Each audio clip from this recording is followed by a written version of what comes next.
doing or not doing anything. And besides, accepting all that happens and all that is allotted as coming from thence, wherever it is, from whence he himself came. And finally, waiting for death with a cheerful mind, as being nothing else than a dissolution of the elements of which every living being is compounded. But if there is no harm to the elements themselves, in each continually changing into another, why should a man have any apprehension about the change and dissolution of all the elements? For it is according to nature, and nothing is evil which is according to nature. This incarnatum. Book 3. We ought to consider not only that our life is daily wasting away, and the smaller part of it is left, but another thing also must be taken into the account, that if a man should live longer, it is quite uncertain whether the understanding will still continue sufficient for the comprehension of things, and retain the power of contemplation which strives to acquire the knowledge of the divine and the human. For if he shall begin to fall into dotage, perspiration and nutrition, and imagination and appetite, and whatever else there is of the kind, will not fail. But the power of making use of ourselves, and filling up the measure of our duty, and clearly separating all appearances, and considering whether a man should now depart from life, and whatever else of the kind absolutely requires a disciplined reason, all this is already extinguished. We must make haste then, not only because we are daily nearer to death, but also because the conception of things and the understanding of them cease first. We ought to observe also that even the things which follow after the things which are produced according to nature contain something pleasing and attractive. For instance, when bread is baked, some parts are split at the surface, and these parts which thus open and have a certain fashion contrary to the purpose of the baker's art are beautiful in a manner, and in a peculiar way excite a desire for eating. And again, figs, when they are quite ripe, gape open, and in the ripe olives, the very circumstance of their being near to rottenness adds a peculiar beauty to the fruit.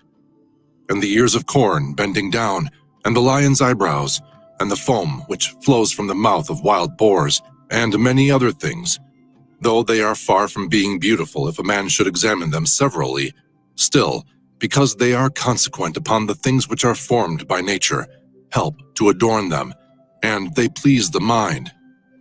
So that if a man should have a feeling and deeper insight with respect to the things which are produced in the universe, there is hardly one of those which follow by way of consequence, which will not seem to him to be in a manner disposed so as to give pleasure.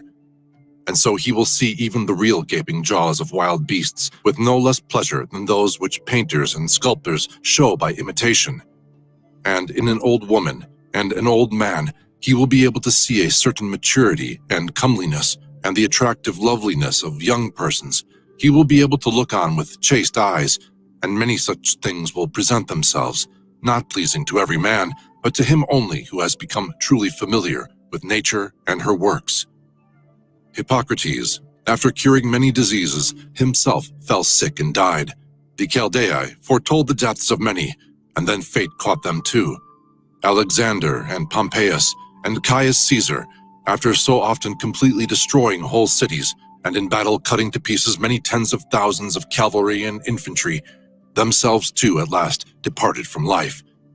Heraclitus, after so many speculations on the conflagration of the universe, was filled with water internally, and died smeared all over with mud. And lice destroyed Democritus, and other lice killed Socrates. What means all this? Thou hast embarked, thou hast made the voyage, thou art come to shore. Get out. If indeed to another life there is no want of gods, not even here.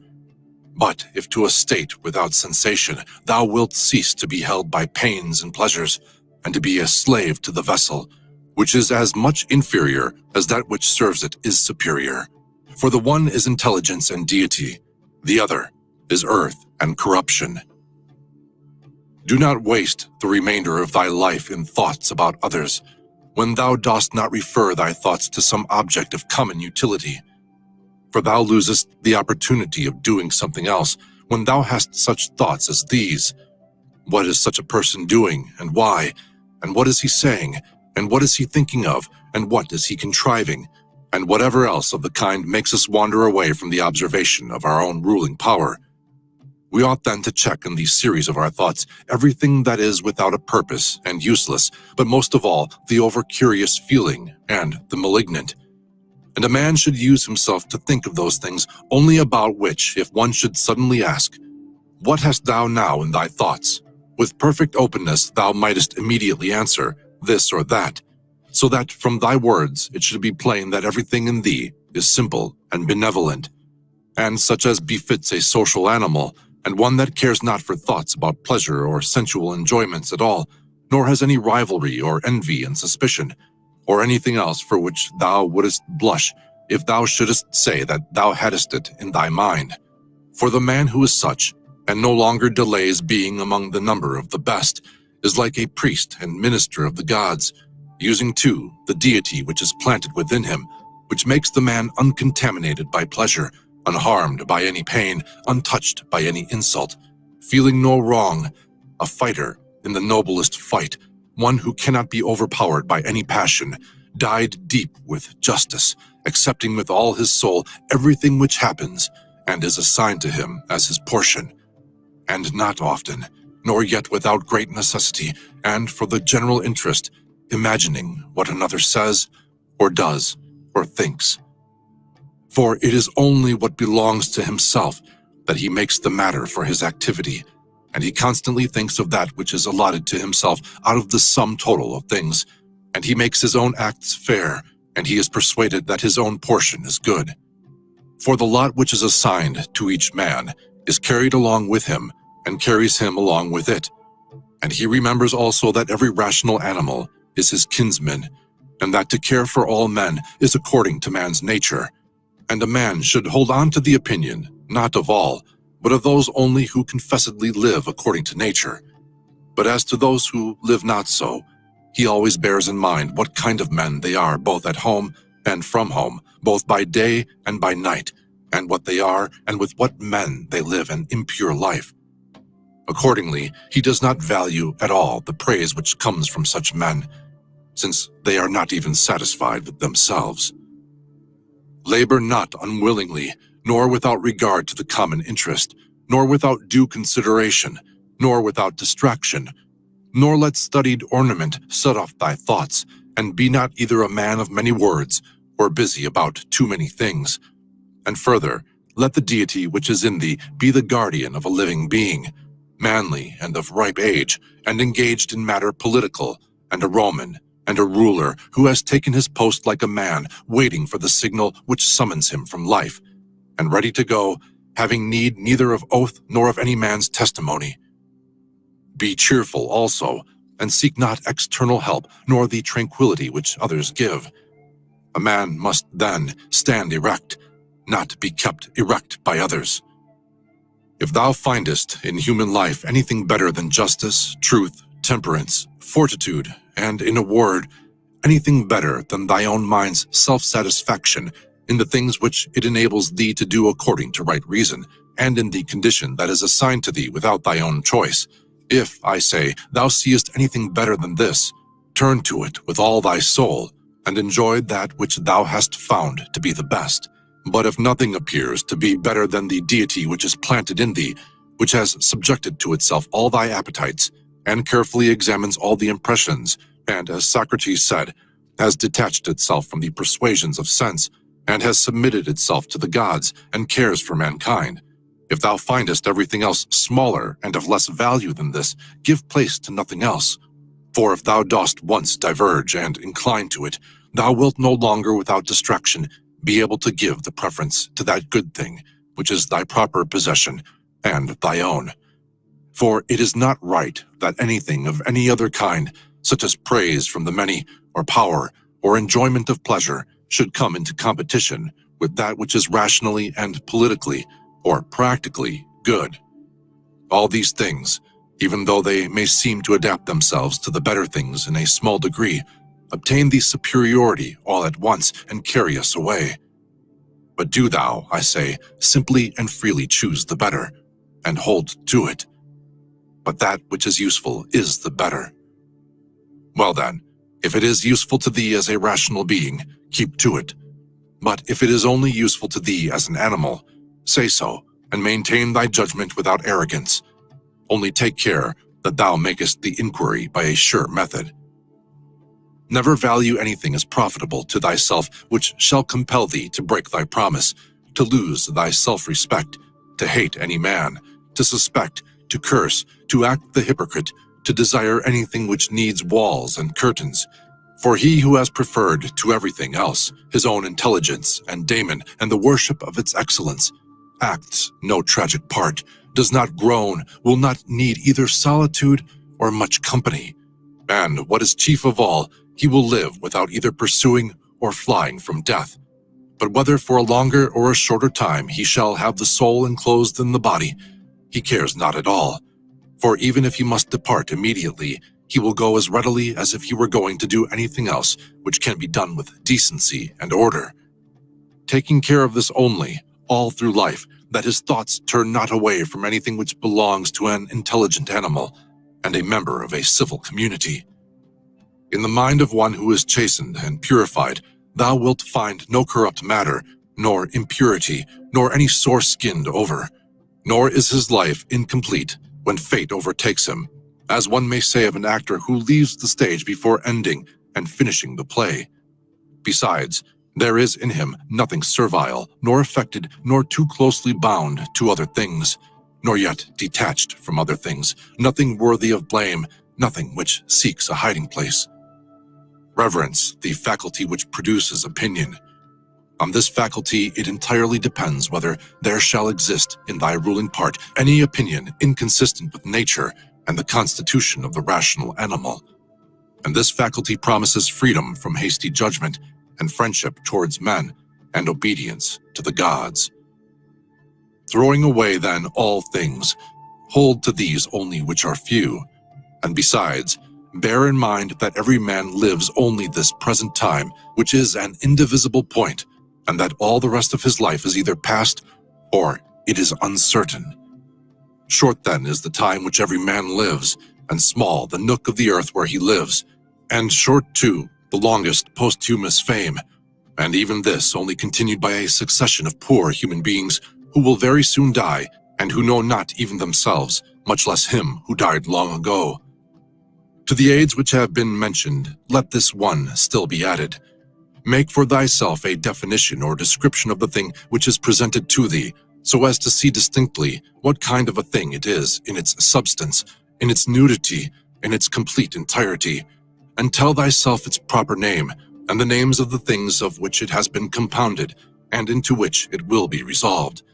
For nothing is so productive of elevation of mind as to be able to examine methodically and truly every object which is presented to thee in life, and always to look at things so as to see at the same time what kind of universe this is, and what kind of use everything performs in it, and what value everything has with reference to the whole, and what with reference to man, who is a citizen of the highest city, of which all other cities are like families, what each thing is, and of what it is composed, and how long is the nature of this thing to endure which now makes an impression on me, and what virtue I have need of with respect to it, such as gentleness, manliness, truth, fidelity, simplicity, contentment, and the rest.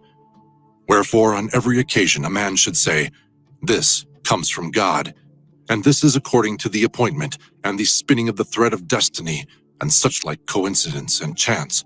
And this is from one of the same stock, and a kinsman and partner, one who knows not, however, what is according to his nature.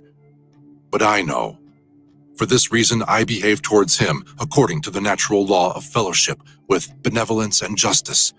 At the same time, however, in things indifferent, I attempt to ascertain the value of each. If thou workest at that which is before thee, following right reason seriously, vigorously, calmly, without allowing anything else to distract thee, but keeping thy divine part pure, as if thou shouldest be bound to give it back immediately, if thou holdest to this, expecting nothing, fearing nothing, but satisfied with thy present activity according to nature, and with heroic truth in every word and sound which thou utterest, thou wilt live happy. There is no man who is able to prevent this. As physicians have always their instruments and knives ready for cases which suddenly require their skill, so do thou have principles ready for the understanding of things divine and human, and for doing everything, even the smallest, with a recollection of the bond which unites the divine and human to one another. For neither wilt thou do anything well which pertains to man, without at the same time having a reference to things divine, nor the contrary. No longer wander at hazard, for neither wilt thou read thy own memoirs, nor the acts of the ancient Romans and Hellenes, and the selections from books which thou wast reserving for thy old age. Hasten, then, to the end which thou hast before thee, and throwing away idle hopes, come to thine own aid, and if thou carest at all for thyself, while it is in thy power. They know not how many things are signified by the words stealing, sowing, buying, keeping quiet, seeing what ought to be done.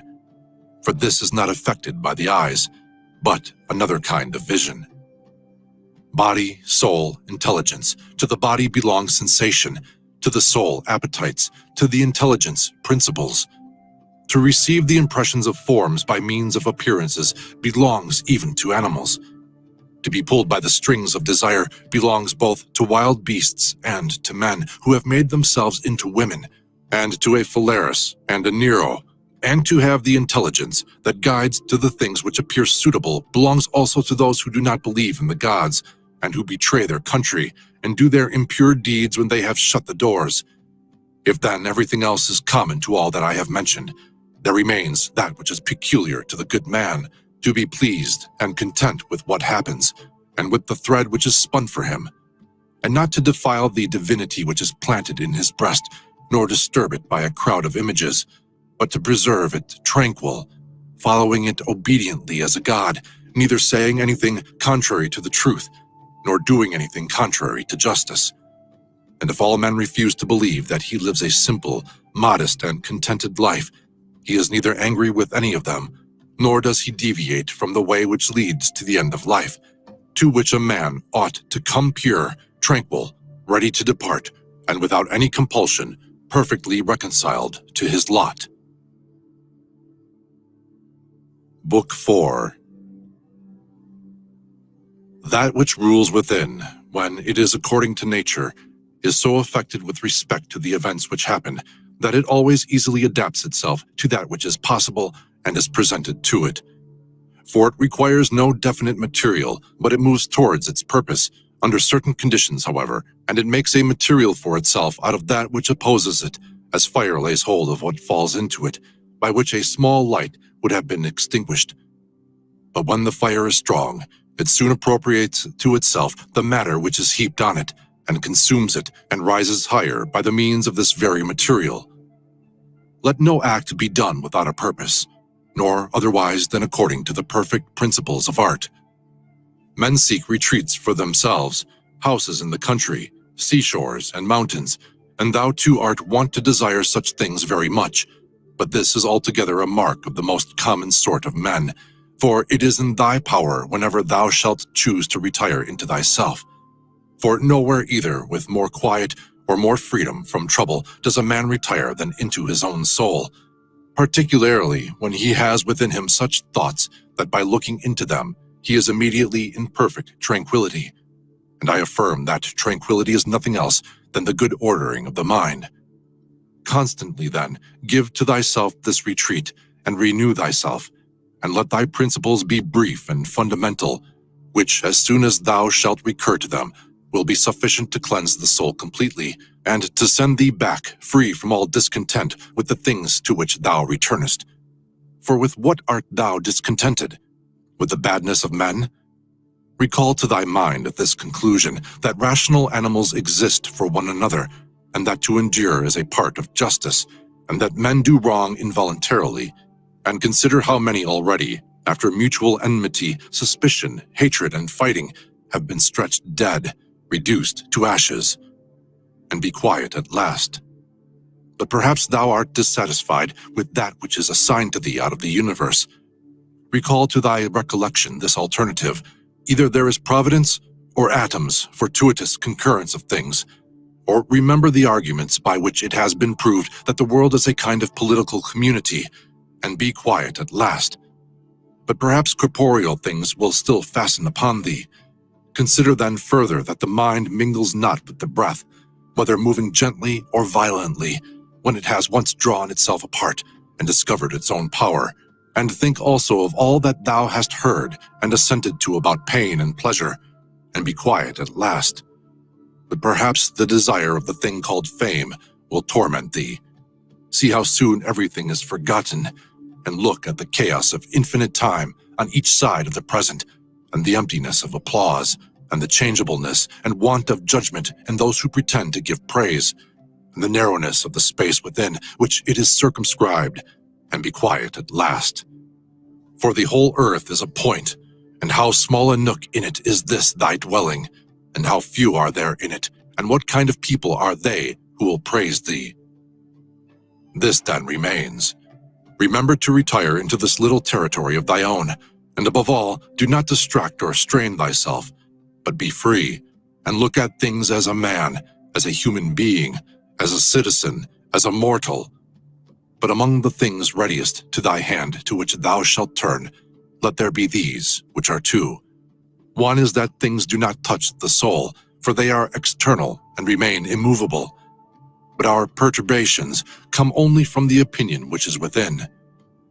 The other is that all these things which thou seest change immediately and will no longer be, and constantly bear in mind how many of these changes thou hast already witnessed. The universe is transformation. Life is opinion. If our intellectual part is common, the reason also, in respect of which we are rational beings, is common. If this is so, common also is the reason which commands us what to do and what not to do. If this is so, there is a common law also. If this is so, we are fellow citizens. If this is so, we are members of some political community. If this is so, the world is in a manner a state. For of what other common political community will anyone say that the whole human race are members? And from thence, from this common political community, comes also our very intellectual faculty and reasoning faculty, and our capacity for law. Or whence do they come? For as my earthly part is a portion given to me from certain earth, and that which is watery from another element, and that which is hot and fiery from some peculiar source, for nothing comes out of that which is nothing, as nothing also returns to non-existence, so also the intellectual part comes from some source. Death is such as generation is, a mystery of nature. Composition out of these same elements, and a decomposition into the same, and altogether not a thing of which any man should be ashamed, for it is not contrary to the nature of a reasonable animal, and not contrary to the reason of our constitution. It is natural that these things should be done by such persons. It is a matter of necessity. And if a man will not have it so, he will not allow the fig tree to have juice. But by all means bear this in mind, that within a very short time, both thou and he will be dead, and soon not even your names will be left behind. Take away thy opinion, and then there is taken away the complaint, I have been harmed. Take away the complaint, I have been harmed, and the harm is taken away. That which does not make a man worse than he was also does not make his life worse, nor does it harm him either from without or from within. The nature of that which is universally useful has been compelled to do this. Consider that everything which happens, happens justly, and if thou observest carefully, thou wilt find it to be so. I do not say only with respect to the continuity of the series of things, but with respect to what is just, and as if it were done by one who assigns to each thing its value. Observe then as thou hast begun, and whatever thou doest, do it in conjunction with this, the being good, and in the sense in which a man is properly understood to be good. Keep to this in every action. Do not have such an opinion of things as he who has done thee wrong, or such as he wishes thee to have, but look at them as they are in truth. A man should always have these two rules in readiness. The one, to do only whatever the reason of the ruling and legislating faculty may suggest for the use of men. The other, to change thy opinion if there is any one at hand who sets thee right, and moves thee from any opinion. But this change of opinion must proceed only from a certain persuasion, as of what is just or of common advantage, and the like, not because it appears pleasant or brings reputation. Hast thou reason? I have. Why then dost not thou use it?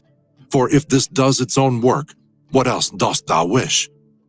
Thou hast existed as a part. Thou shalt disappear in that which produced thee, but rather thou shalt be received back into its seminal principle by transmutation. Many grains of frankincense on the same altar, one falls before, another falls after, but it makes no difference. Within 10 days thou wilt seem a god to those whom thou art now a beast and an ape, if thou wilt return to thy principles and the worship of reason. Do not act as if thou wert going to live 10,000 years. Death hangs over thee. While thou livest, while it is in thy power, be good. How much trouble he avoids who does not look to see what his neighbor says, or does, or thinks, but only to what he does himself, that it may be just and pure. Or, as Agathon says, look not round at the depraved morals of others, but run straight along the line without deviating from it.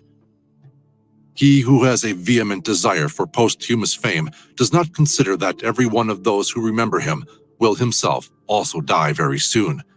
Then again also, they who have succeeded them, until the whole remembrance shall have been extinguished, as it is transmitted through men who foolishly admire and perish. But suppose that those who will remember are even immortal, and that the remembrance will be immortal. What then is this to thee? And I say not what it is to the dead, but what is it to the living? What is praise, except indeed so far as it has a certain utility? For thou now rejectest unreasonably the gift of nature, clinging to something else. Everything which is in any way beautiful is beautiful in itself, and terminates in itself, not having praise as part of itself. Neither worse than nor better is a thing made by being praised. I affirm this also of the things which are called beautiful by the vulgar, for example, material things and works of art. That which is really beautiful has no need of anything, not more than law, not more than truth, not more than benevolence or modesty. Which of these things is beautiful because it is praised, or spoiled by being blamed? Is such a thing as an emerald made worse than it was if it is not praised? Or gold, ivory, purple, a lyre, a little knife, a flower, a shrub? If souls continue to exist, how does the air contain them from eternity? But how does the earth contain the bodies of those who have been buried from time so remote? For as here, the mutation of these bodies after a certain continuance, whatever it may be, and their dissolution, make room for other dead bodies, so the souls which are removed into the air after subsisting for some time are transmuted and diffused, and assume a fiery nature by being received into the seminal intelligence of the universe, and in this way make room for the fresh souls which come to dwell there. And this is the answer which a man might give on the hypothesis of souls continuing to exist. But we must not only think of the number of bodies which are thus buried, but also of the number of animals which are daily eaten by us, and the other animals. For what a number is consumed, and thus in a manner buried in the bodies of those who feed on them. And nevertheless, this earth receives them by reason of the changes of these bodies into blood, and the transformations into the aerial or the fiery element. What is the investigation into the truth in this matter? The division into that which is material, and that which is the cause of form, the formal. Do not be whirled about, but in every movement have respect to justice, and on the occasion of every impression maintain the faculty of comprehension or understanding. Everything harmonizes with me, which is harmonious to thee, O universe. Nothing for me is too early, nor too late, which is in due time for thee. Everything is fruit to me which thy seasons bring, O nature. From thee are all things, in thee are all things, to thee all things return. The poet says, dear city of Cecrops, and wilt not thou say, dear city of Zeus? Occupy thyself with few things, says the philosopher, if thou wouldest be tranquil. But consider if it would not be better to say, do what is necessary, and whatever the reason of the animal which is naturally social requires, and as it requires. For this brings not only the tranquility which comes from doing well, but also that which comes from doing few things. For the greatest part of what we say and do being unnecessary, if a man takes this away, he will have more leisure and less uneasiness. Accordingly, on every occasion a man should ask himself, is this one of the unnecessary things? Now a man should take away not only unnecessary acts, but also unnecessary thoughts, for thus superfluous acts will not follow after. Try how the life of the good man suits thee, the life of him who is satisfied with his portion out of the whole, and satisfied with his own just acts and benevolent disposition. Hast thou seen those things? Look also at these. Do not disturb thyself. Make thyself all simplicity. Does any one do wrong? Is it to himself that he does the wrong? Has anything happened to thee? Well, out of the universe, from the beginning, everything which happens has been apportioned and spun out to thee. In a word, thy life is short. Thou must turn to profit the present by the aid of reason and justice. Be sober in thy relaxation.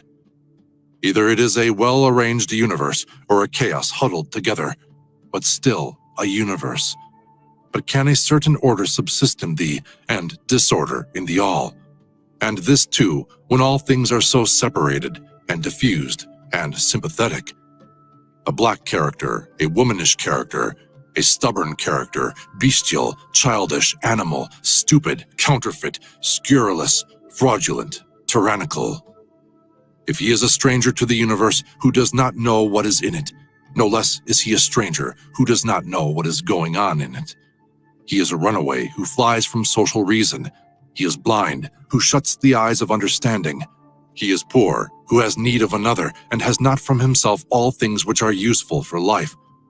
He is an abscess on the universe who withdraws and separates himself from the reason of our common nature through being displeased with the things which happen. For the same nature produces this, and has produced thee too. He is a piece rent asunder from the state, who tears his own soul from that of reasonable animals, which is one. The one is a philosopher without a tunic, and the other without a book. Here is another half naked. Bread I have not, he says, and I abide by reason. And I do not get the means of living out of my learning, and I abide by my reason. Love the art, poor as it may be, which thou hast learned, and be content with it, and pass through the rest of life like one who has entrusted to the gods with his whole soul all that he has, making thyself neither the tyrant nor the slave of any man. Consider, for example, the times of Vespasian. Thou wilt see all these things, people marrying, bringing up children, sick, dying, warring, feasting, trafficking, cultivating the ground, flattering, obstinately arrogant, suspecting, plotting, wishing for someone to die, grumbling about the present, loving, heaping up treasure, desiring consulship, kingly power. Well then, that life of these people no longer exists at all. Again, remove to the times of Trajan. Again, all is the same. Their life too is gone. In like manner, view also the other epochs of time and of whole nations, and see how many after great efforts soon fell and were resolved into the elements. But chiefly, thou shouldest think of those whom thou hast thyself known distracting themselves about idle things, neglecting to do what was in accordance with their proper constitution, and to hold firmly to this and to be content with it. And herein it is necessary to remember that the attention given to everything has its proper value and proportion. For thus thou wilt not be dissatisfied if thou appliest thyself to smaller matters no further than is fit. The words which were formerly familiar are now antiquated. So also the names of those who were famed of old are now in a manner antiquated. Camillus, Caeso, Volesus, Leonatus, and a little after also Scipio and Cato, then Augustus, then also Hadrianus and Antoninus. For all things soon pass away and become a mere tale, and complete oblivion soon buries them. And I say this of those who have shone in a wondrous way. For the rest, as soon as they have breathed out their breath, they are gone, and no man speaks of them. And to conclude the matter, What is even an eternal remembrance? A mere nothing. What then is that about which we ought to employ our serious pains? This one thing, thoughts